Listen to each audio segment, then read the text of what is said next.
Ikhlas Bakti Bina Bangsa Berbudi Bawalasana. Salam Pramuka. Salam. Untuk mempererat suasana, 3 kali tepuk Pramuka. Lebih keras.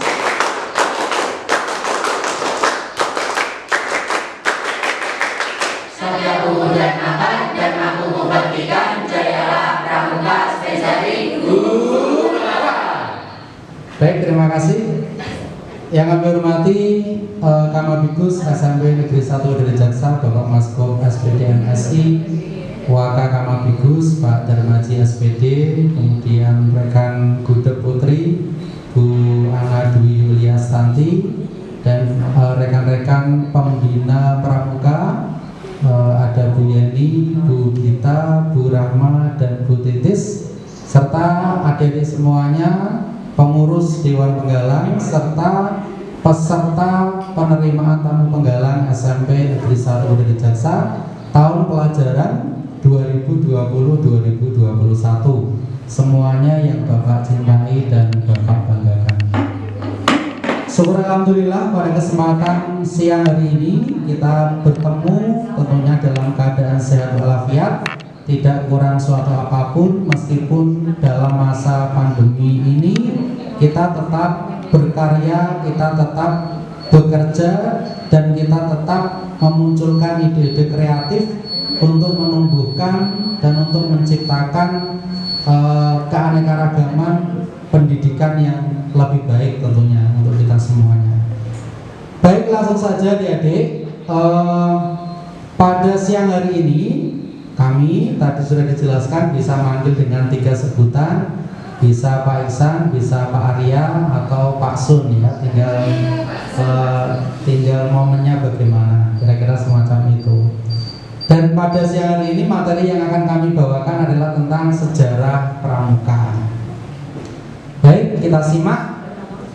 Kita tahu bahwa pendiri gerakan Pramuka bukan berasal dari negara kita, tetapi dari negara Swiss, yang kita tahu bahwa namanya adalah Stephenson Smith of Baden-Powell. Nah, Baden-Powell ini lahirnya di London. Kemudian beliau ini juga termasuk orang yang cerdas. Nah, kalau kita lihat gambarnya ini saat itu sudah mengenakan seragam yang hampir sama dengan kita, yakni seragam model-model seragam pramuka. Akan tetapi topi bundarnya itu yang menjadi ciri khas beliau yang selalu menempel pada identitas beliau. Nah, itu tentang Baden-Powell. Nah, Baden-Powell sendiri ini bukan satu anak, tetapi punya beberapa saudara. Di antaranya ada Warrington, George, Augustus, Frank, Penrose, Agnes, Henrietta, Jessie, dan Baden-Fetcher. Nah, di antara mereka ini termasuk Baden-Powell sendiri itu bukan nama aslinya. Jadi nama asli dari Baden-Powell itu justru yang Stephenson-nya, atau kalau lebih singkat lagi namanya Steffi. Jadi aslinya pendiri gerakan pramuka di Swiss itu namanya Steffi. Lah Baden-Powell-nya itu apa? Adalah tempat, adalah kakek, nama kakek. Jadi nama-nama kehormatan yang mengikut kepadanya. Makanya namanya akhirnya panjang. Nah, sebelum kita lanjut, ini ada tepuk pandu. Kakak-kakak di sini nanti harus memperagakan Kak Dinda ya. Bisa enggak tepuk pandu? Insya Allah. Ya, pertanyaan yang meragukan. Baik, tepuk pandu. Kapok randu, diwel-wel, bapak pandu, Baden-Powell. Tangannya standar seperti itu. Tidak. Coba Pak Esan pegangkan mic-nya. Berdiri ya. Tepuk pandu, kapok randu, diwel-wel, bapak pandu, Baden-Powell. Kira-kira semacam itu. Besok kalau kita sudah ketemu akan kita praktekkan lebih detail lagi. Jadi untuk mengingat Bapak Pandu Dunia itu menggunakan tepuk pandu. Yang kita tahu bahwa bapak pandu dunia adalah Baden-Powell. Nah, ayah BP ini kita singkat dari Baden-Powell, meninggal pada tanggal 11 Juni 1860. Ya, materi-materi ini anak-anak harus menyimak karena nanti akan ada evaluasi ataupun tugas dari pelaksanaan PTP ini. Sehingga ketika tidak menyimak siapa yang memberi materi apa yang disampaikan, isi materinya apa, nantinya anak-anak akan ketinggalan dan tidak bisa mengerjakan. BP bersekolah di Carter's House School ya pada tahun 1870. Kapan itu? Tentunya kalian belum lahir karena Pak Ihsan juga belum lahir. Kemudian ia mendapatkan julukan batting towel. Nah, selama bersekolah banyak ekstra yang diikuti. Di antaranya adalah marching band. Nah, mesti anak-anak tahu, nah, yang namanya marching band itu adalah kelompok grup musik yang kira-kira tampilnya itu di jalan-jalan. Kalau kalian pernah lihat perayaan di negara Swiss itu luar biasa memang marching band-nya. Kemudian kelompok menembak. Nah, menembak ini juga salah satu ketangkasan di saat itu. Kalau di Indonesia kan mungkin pedang, mungkin tongkat lah. Di sana saat itu adalah menembak. Kemudian juga teater, melukis, menggambar, dan juga kiper kesebelasan Carter House. Termasuk berarti Baden-Powell ini termasuk atlet-atlet dari berbagai cabang olahraga. Di usia 19 tahun berarti kira-kira lulus SMA ya, dan hampir sudah masuk kuliah.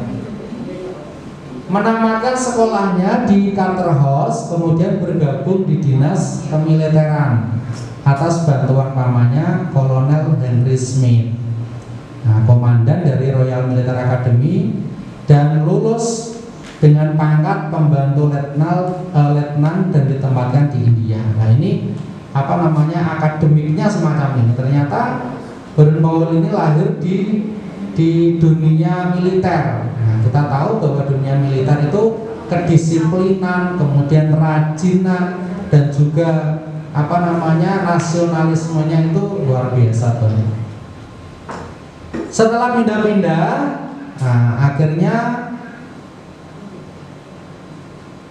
banyak pengalaman-pengalaman yang diikuti oleh Baden-Powell, termasuk dia juga pernah memimpin, kemudian pernah membantu, kemudian pernah berjasa, dan banyak lagi pengalaman-pengalaman dari berbagai tempat yang dia laksanakan.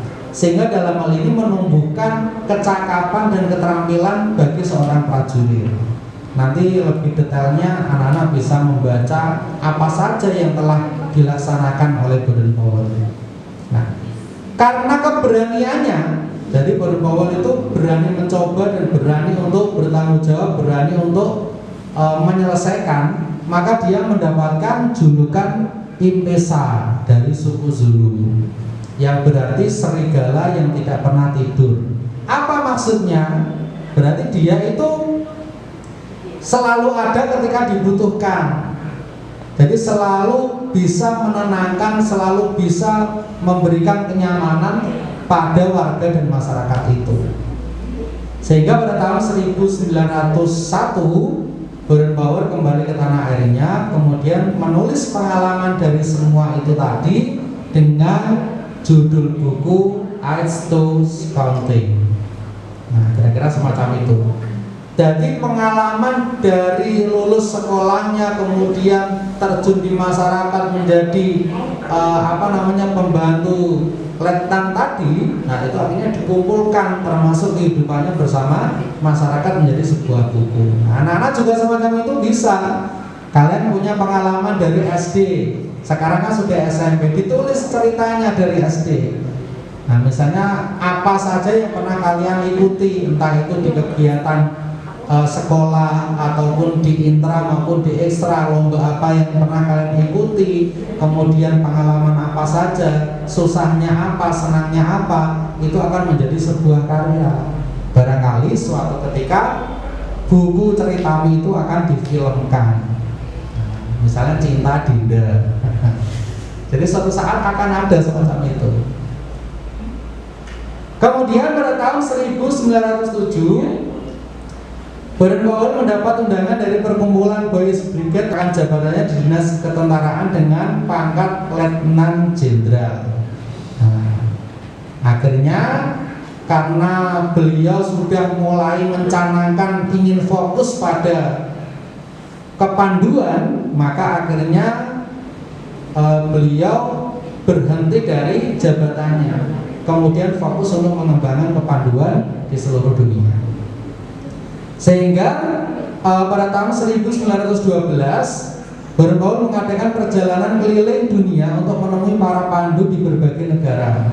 Nah, pada tahun ini Baden-Powell menikah dengan seorang wanita ya, yang istrinya Olive Claire Somers, ataupun Lady Baden-Powell.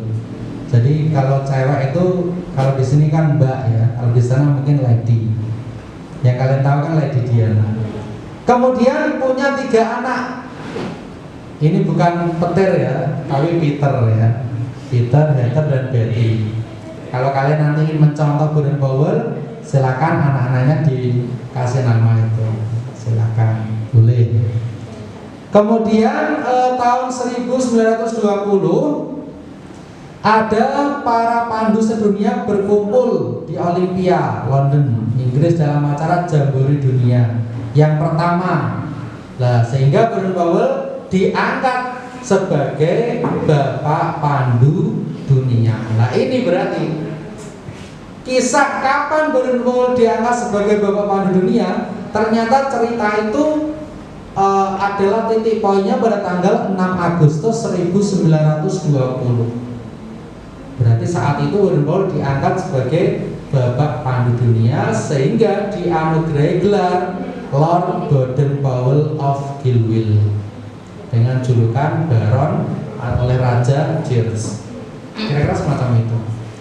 Sehingga dalam hal ini kita perlu mengapresiasi beliau yang awalnya menjadi percontohan, yang awalnya menjadi orang yang berdedikasi dalam bidang kepanduan. Setelah berkeliling dunia termasuk mengunjungi Batavia, sekarang Jakarta, pada tanggal 3 Desember 1934, sepulangnya meninjau jambore di Australia, akhirnya Baden-Powell menghabiskan masa tuanya di Nyeri, Kenya. Beliau akhirnya wafat pada tanggal 8 Januari 1941, berarti sebelum Indonesia merdeka. Beliau sudah wafat. Nah, kira-kira itu cerita tokoh dunia yang mengembangkan dan dinyatakan sebagai Bapak Pandu sedunia. Jadi ya dulu namanya itu Pandu ya. Ini belum membahas soal pramuka. Jadi di dunia itu adanya Pandu. Makanya kalau anak-anak itu ikut perkemahan yang tingkat dunia, itu seragamnya beda-beda. Yang pramuka tingkat Indonesia saja itu mungkin beberapa wilayah itu mungkin bentuk pakaiannya ataupun kainnya mungkin berbeda, tetapi warnanya tetap sama karena diatur oleh warga nasional. Tetapi kalau kita ketemu dengan pramuka di negara lain, tentu bentuknya berbeda, pakaiannya berbeda, seragamnya berbeda. Mereka punya ciri khas dan aturan masing-masing. Sekarang masuk sejarah kepramukaan. Nah, kalau tadi ngomong pandu, sekarang ngomong pramuka. Kepanduan masuk ke Indonesia pada zaman Hindia Belanda. Jadi yang membawa ke Indonesia itu beda lagi. Bukan kok Baden-Powell datang ke Indonesia sosialisasi, bukan. Ternyata kita itu yang membawa kegiatan kepanduan adalah Belanda, karena saat itu kita dijajah oleh Belanda. Dan organisasinya bernama Nederland Indisch Padvinder Vereniging atau NIPV, yang artinya Persatuan Pandu-Pandu Hindia Belanda. Bangsa kita tertarik pada organisasi tersebut karena sifatnya yang universal, ada di mana-mana. Jadi tidak hanya di suatu negara saja, tapi kepanduan itu ada di setiap negara. Para remaja dan pemuda kita membutuhkan suatu organisasi yang dapat menampung aspirasi mereka terhadap tanah airnya. Lalu sebab itu, maka berdirilah organisasi-organisasi kepanduan yang ada di nasional ini. Nah, diantaranya semacam itu. Kemudian kebangkitan yang paling dianggap besar itu pada saat ada Budi Utomo tanggal 20 Mei 1908. Kemudian disusul ada Sumpah Pemuda 28 Oktober 1928, 20 tahun kemudian, yang menjiwai gerakan kepanduan nasional kita semakin bergerak maju, yang merupakan semangat nasionalisme. Nah, ternyata pemuda-pemuda Indonesia itu juga ingin punya wadah tentang nasionalisme, tentang kenegaraan yang memang tidak dianggap musuh oleh siapapun, karena ini bukan politik. Nah, kemudian pemerintah Hindia Belanda melarang menggunakan kata Pathfinder bagi organisasi kepanduan bangsa kita. Akhirnya istilah pandu dan kepanduan dikemukakan pertama kali dalam Kongres Siak tahun 1928 oleh Kiai Haji Agus Salim di kota Banjarnegara, Banyumas, Jawa Tengah. Oleh karena itu, Kiai Haji Agus Salim diangkat sebagai Bapak Pandu Indonesia. Pandu loh ya. Nah, kita harus tahu tadi pandu dunia tadi adalah Baden Powell, pandu Indonesia adalah Kiai Haji Agus Salim. Ini belum bahas pramuka.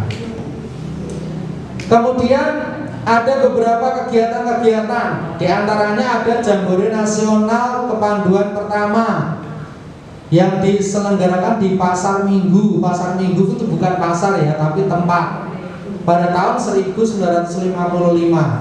Kemudian ada federasi dalam satu Perkindo, Persatuan Kepanduan Indonesia, sekitar 60 organisasi, kurang lebih ada 500 anggota pandu.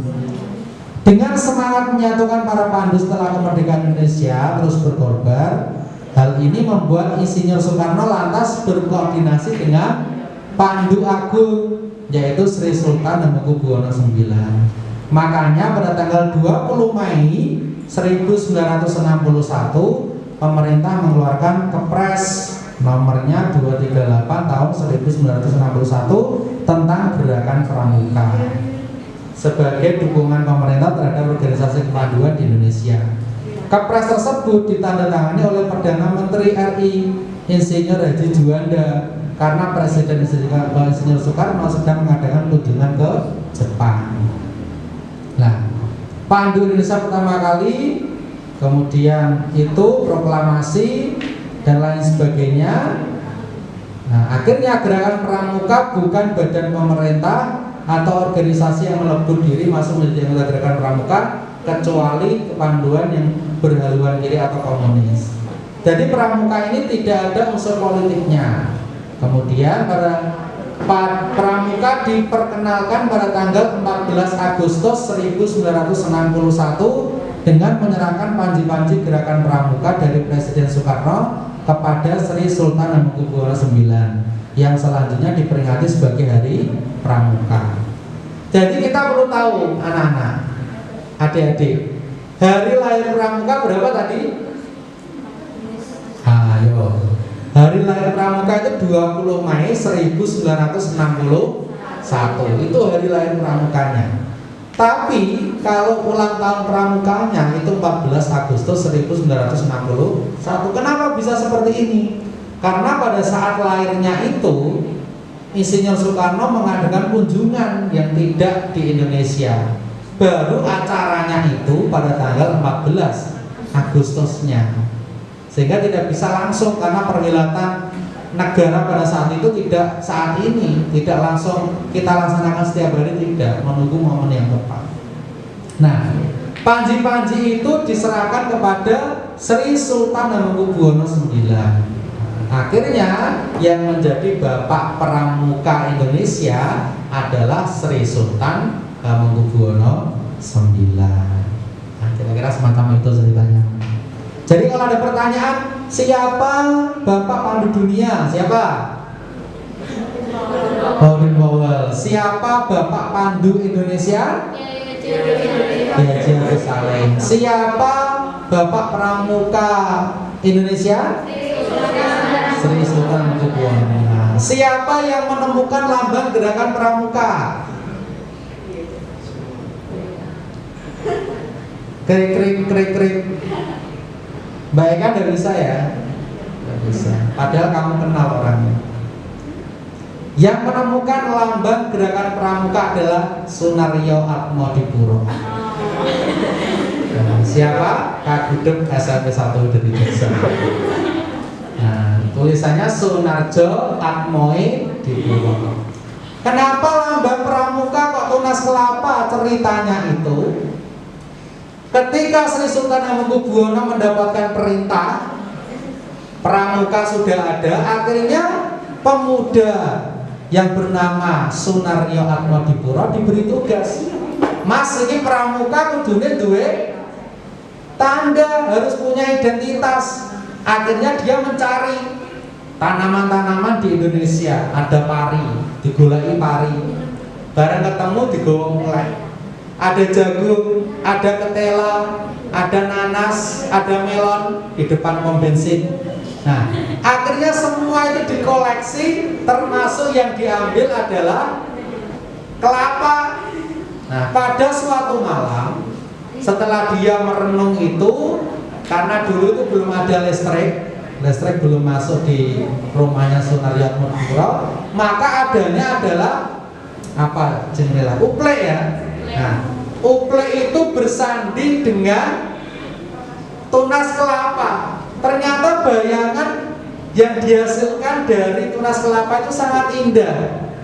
Ternyata tunas kelapa itu belenduk, terus sama apa daun-daunnya ternyata bagus. Pas saat itu dia terus cinta dengan tunas kelapa. Nah, ternyata cinta itu tidak bisa dibuat-buat ya. Nah, pada momen tertentu nanti akan timbul sendiri. Kira-kira semacam itu. Makanya itu lambang gerakan pramuka adalah tunas kelapa. Gitu Mbak Dinda ya.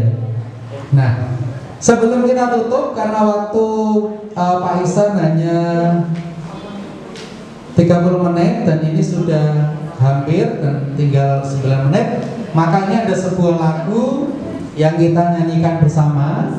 Bisa di zoom ya Mbak Ajeng atau Mbak Esa yang lagunya, yang salah satunya. Baik, yang lain kok sambil nyanyi. 1, 2, 3. Bukan polisi dan bukan tentara, coklat tua, coklat muda seragamnya, tombak bambu tali itu senjatanya, dasar dharma dan trisatya pedomannya. Tepuk tangan lebih keras. Orang bilang itu katanya pramuka, singkatan dari Praja Muda Karama. Orang bilang itu namanya pramuka, singkatan dari Praja Muda Karama. Sekali lagi, bukan polisi dan bukan tentara, coklat tua, coklat muda seragamnya, tongkat bambu tali itu senjatanya, dasar dharma dan trisatya pedomannya. Orang bilang itu katanya pramuka, singkatan dari Praja Muda Karama. Orang bilang itu namanya pramuka, singkatan dari Praja Muda Karama. 3 kali tepuk pramuka.